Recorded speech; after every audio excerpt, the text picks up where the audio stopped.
Hola, buenas tardes. Gracias por estar con nosotros una vez más en Mensajes en Tiempo de Cuarentena con el pastor Aldo Vega Garay. El mensaje de hoy se titula El arrepentimiento. Pero antes, escucharemos un himno y lo recordaremos. Un himno clásico en la voz de los Heraldos del Rey. Este himno se titula Si mi pueblo. Dios les bendiga.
Hola hermanos, el texto de esta tarde se encuentra en el primer libro de Samuel capítulo 7 versículo 1 al 13. La Biblia dice: Vinieron los de Kiriat Yarim y llevaron el arca de Jehová y la pusieron en casa de Abinadab situada en el collado, y santificaron a Eleazar su hijo para que guardase el arca de Jehová. Desde el día en que llegó el arca a Kiriat Yarín, pasaron muchos días, 20 años, y toda la casa de Israel lamentaba en pos de Jehová. Habló Samuel a toda la casa de Israel, diciendo: Si de todo vuestro corazón os volvéis a Jehová, quitad los dioses ajenos y a Astarot de entre vosotros, y preparad vuestro corazón a Jehová, y solo a él servid, y os librará de la mano de los filisteos. Entonces los hijos de Israel quitaron a los Baales y a Astarot, y sirvieron solo a Jehová. Y Samuel dijo: Reunid a todo Israel en Mizpa, y yo oraré por vosotros a Jehová. Y se reunieron en Mizpa, y sacaron agua, y la derramaron delante de Jehová, y ayunaron aquel día, y dijeron allí: Contra Jehová hemos pecado. Y juzgó Samuel a los hijos de Israel en Mizpa. Cuando oyeron los filisteos que los hijos de Israel estaban reunidos en Mizpa, subieron los príncipes de los filisteos contra Israel, y al oír esto, los hijos de Israel tuvieron temor de los filisteos. Entonces dijeron los hijos de Israel a Samuel: No cese de clamar por nosotros a Jehová nuestro Dios, para que nos guarde de la mano de los filisteos. Y Samuel tomó un cordero de leche, y lo sacrificó entero en holocausto a Jehová. Y clamó Samuel a Jehová por Israel, y Jehová le oyó. Y aconteció que mientras Samuel sacrificaba el holocausto, los filisteos llegaron para pelear con los hijos de Israel. Mas Jehová tronó aquel día con gran estruendo sobre los filisteos y los atemorizó, y fueron vencidos delante de Israel. Y saliendo los hijos de Israel de Mizpa, siguieron a los filisteos, hiriéndolos hasta abajo de Betcar. Tomó luego Samuel una piedra y la puso entre Mizpa y Sen, y le puso por nombre Ebenezer, diciendo: Hasta aquí nos ayudó Jehová. Así fueron sometidos los filisteos, y no volvieron más a entrar en el territorio de Israel, y la mano de Jehová estuvo contra los filisteos todos los días de Samuel. Israel tenía el arca de regreso, pero las cosas no se habían solucionado realmente. Israel se dio cuenta de que no estaban mejor con Dios solo porque tuvieran el arca del pacto en casa. Más bien, toda la casa de Israel lamentaba en pos de Jehová. Ellos tenían buenas razones para lamentar. Sus ciudades estaban en ruinas, sus ejércitos fueron derrotados y estaban bajo el dominio filisteo, todo porque no estaban bien con Dios. Quisiera esta tarde hablar acerca del arrepentimiento. Número 1. ¿Qué es arrepentirse? Algunos se preguntan qué hacía Samuel todos esos 20 años que transcurrieron. La respuesta es predicar arrepentimiento. Los versos 3 y 4 nos muestran a Samuel predicando: Si de todo vuestro corazón os volvéis a Jehová, quitad los dioses ajenos y a Astarot de entre vosotros, y preparad vuestro corazón a Jehová, y solo a él servid, y os librará de la mano de los filisteos. Samuel hizo un llamado a la nación a arrepentirse. El arrepentimiento debía ser de todo corazón, y éste debía expresarse en acciones, quitando los dioses ajenos. Nadie podía ver el corazón de los israelitas, pero podían verlos quitando los dioses ajenos. Juan el Bautista dijo en el libro de Mateo capítulo 3, versículo 8, «Haced pues frutos dignos de arrepentimiento». La palabra arrepentirse significa cambiar tu mente, lo que resulta en un cambio de acciones y actitudes. El Espíritu Santo nos muestra nuestra condición pecaminosa ante Dios y pone en nosotros la voluntad de renunciar al pecado. Y Samuel dijo: «Reunid a todos en Mizpa, y yo oraré por vosotros a Jehová». Y se reunieron en Mizpa, y sacaron agua y la derramaron delante de Jehová, y ayunaron aquel día, y dijeron allí: «Contra Jehová hemos pecado». La ceremonia de derramamiento de agua demostraba un alma derramada delante de Jehová. Era una expresión de vacío y necesidad.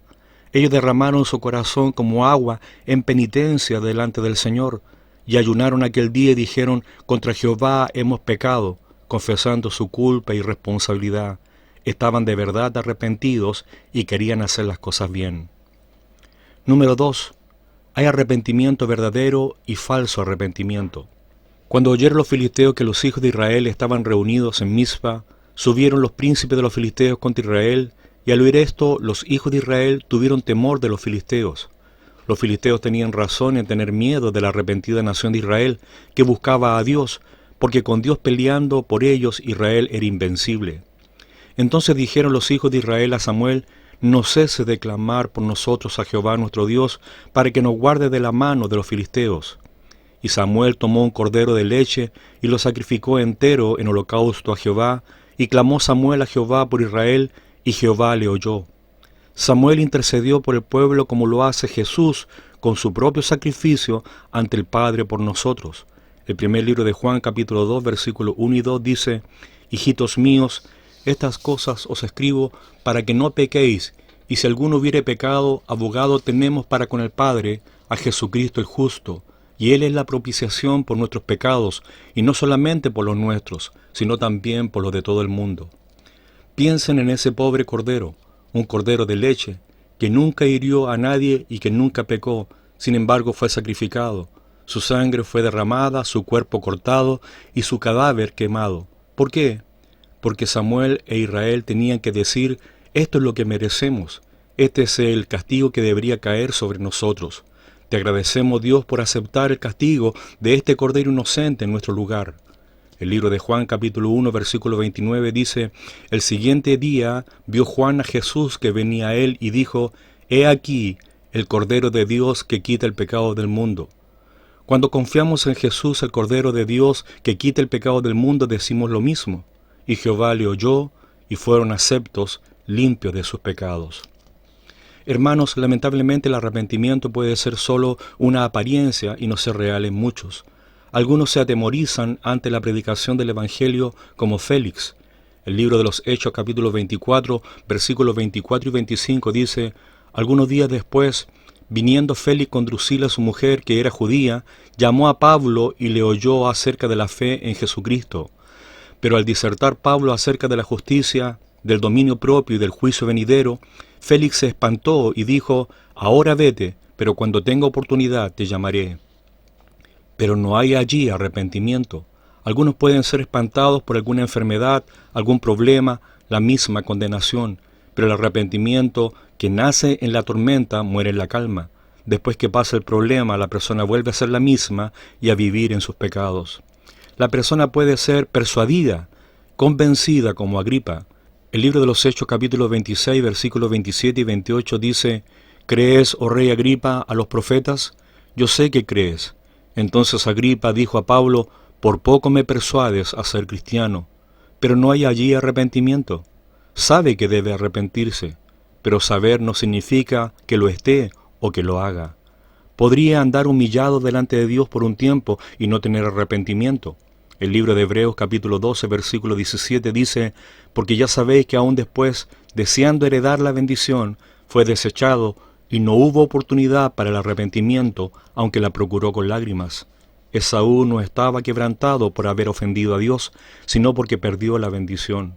Otros podrían confesar sus pecados sin arrepentirse.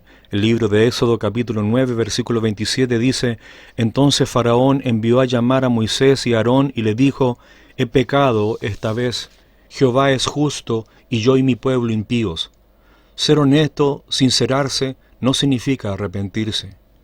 Tener una correcta actitud ante el mensaje de arrepentimiento no significa arrepentirse. El libro de Marcos capítulo 6, versículos 18 al 20 dice: porque Juan decía a Herodes: no te es lícito tener la mujer de tu hermano. Pero Herodías le acechaba y deseaba matarle y no podía, porque Herodes temía a Juan, sabiendo que era varón justo y santo, y le guardaba a salvo, y oyéndole se quedaba muy perplejo, pero lo escuchaba de buena gana. Juan el Bautista invitó a Herodes al arrepentimiento, a cambiar de parecer en lo que respecta al pecado. Le regañaba, mostrando desacuerdo con lo que éste hacía, pero Herodes guardaba a Juan a salvo, lo puso en la cárcel para protegerlo y escuchaba con atención la palabra y se quedaba perplejo, confuso, desconcertado, pero no estaba arrepentido. El remordimiento es confundido con arrepentimiento. El libro de Mateo capítulo 27, versículo 3 al 5 dice: entonces Judas, el que le había entregado, viendo que era condenado, devolvió arrepentido las 30 piezas de plata a los principales sacerdotes y a los ancianos, diciendo: yo he pecado entregando sangre inocente. Mas ellos dijeron: ¿qué nos importa a nosotros? Allá tú. Y arrojando las piezas de plata en el templo, salió y fue y se ahorcó. Judas traicionó al Señor y después de haberlo hecho, un sobrecogedor sentido de enorme mal que había cometido se apoderó de él. Su culpa y el abatimiento de la desesperación, confesó su pecado a los sumos sacerdotes, clamando: yo he pecado. Ellos le dijeron: ¿qué nos importa a nosotros? Allá tú. Entonces arrojó las piezas de plata para mostrar que no podía soportar el precio de la culpa y la dejó allí, pero salió y se ahorcó.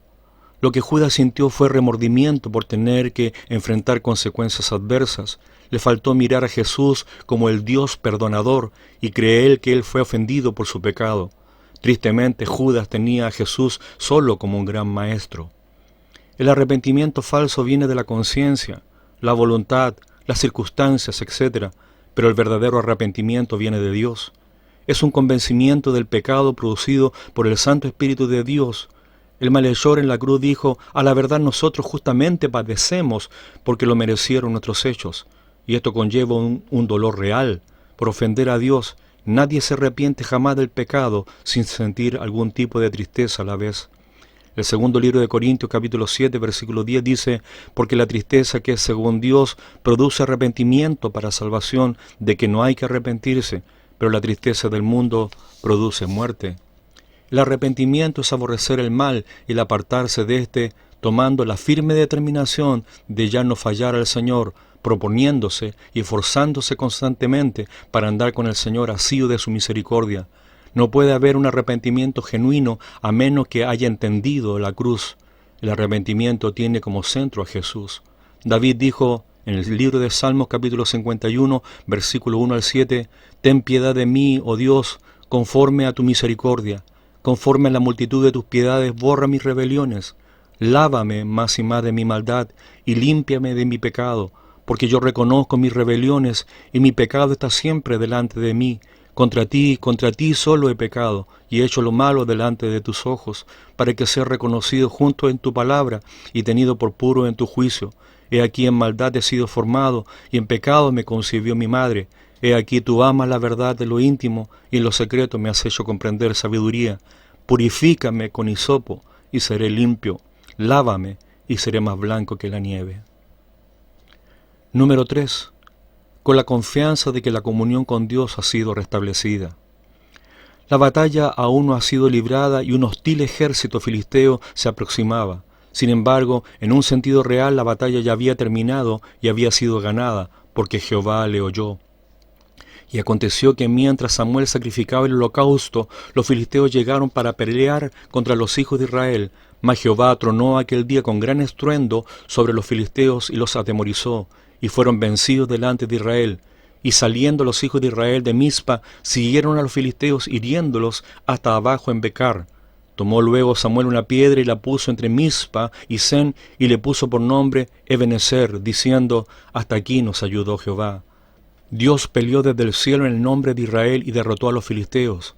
Esta era una obra especial de Dios, porque los israelitas escucharon el mismo trueno, pero solo los filisteos se atemorizaron y fueron vencidos.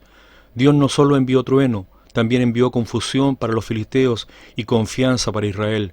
Y Samuel llamó a aquel lugar Ebenezer. Ya sabía que la nación necesitaba recordar esta increíble victoria, la cual llegó a un Israel humilde y arrepentido. Jehová ganó esta batalla, fue Dios quien los ayudó. La expresión hasta aquí nos ayudó Jehová nos hace entender que había mucho camino por delante que recorrer y que necesitaban de Dios. Le fueron restituidas a los hijos de Israel las ciudades que los filisteos habían tomado a los israelitas, desde Ecrón hasta Gad, e Israel libró su territorio de mano de los filisteos, y hubo paz entre Israel y el amorreo. El libro de Proverbios, capítulo 28, versículos 13 y 14 dice: el que encubre su pecado no prosperará, mas el que lo confiese y se aparta alcanzará misericordia. Bienaventurado el hombre que siempre teme a Dios, mas el que endurece su corazón caerá en el mal. El que realmente se ha arrepentido puede decir honestamente, Salmo 119, 104, de tus mandamientos he adquirido inteligencia. Por tanto, he aborrecido todo camino de mentira. El mismo que en el pasado creía que vivir una vida santa era un desperdicio, ahora piensa, siente, vive distinto. El que anteriormente consideraba una vida de autocomplacencia como atractiva, ahora la detesta y se ha propuesto dejar todo pecado para siempre. Este es el cambio de manera de pensar que Dios requiere. Convertidos a mí con todo vuestro corazón, con ayuno, lloro y lamento. Rasgad vuestro corazón y no vuestros vestidos, y convertíos a Jehová vuestro Dios, porque misericordioso es y clemente. El libro de Joel, capítulo 2, versículos 12 y 13. Hermanos, no hay alivio para el corazón quebrantado hasta que se arrepiente. David dijo: mientras callé, se envejecieron mis huesos, en mi gemir todo el día, porque de día y de noche se agravó sobre mí tu mano. Se volvió mi verdor en sequedades de verano. Salmo 32, versículos 3 y 4. Dios quiere que le sirvamos con un corazón en comunión. El pecado nos estorba y se amontona. Salmo 51, 13 al 19. Entonces enseñaré a los transgresores tus caminos, y los pecadores se convertirán a ti. Líbrame de homicidios, oh Dios, Dios de mi salvación. Cantará mi lengua tu justicia. Señor, abre mis labios, y publicará mi boca tu alabanza, porque no quieres sacrificios, que yo lo daría. No quieres holocausto. Los sacrificios de Dios son el espíritu quebrantado. Al corazón contrito y humillado no despreciarás tú, oh Dios. Haz bien con tu benevolencia, Sión. Edifica los muros de Jerusalén. Entonces te agradarán los sacrificios de justicia, el holocausto, ofrenda del todo quemada. Entonces ofrecerán becerros sobre tu altar. Hermanos, Dios les bendiga. Un abrazo grande, Pastor Aldo.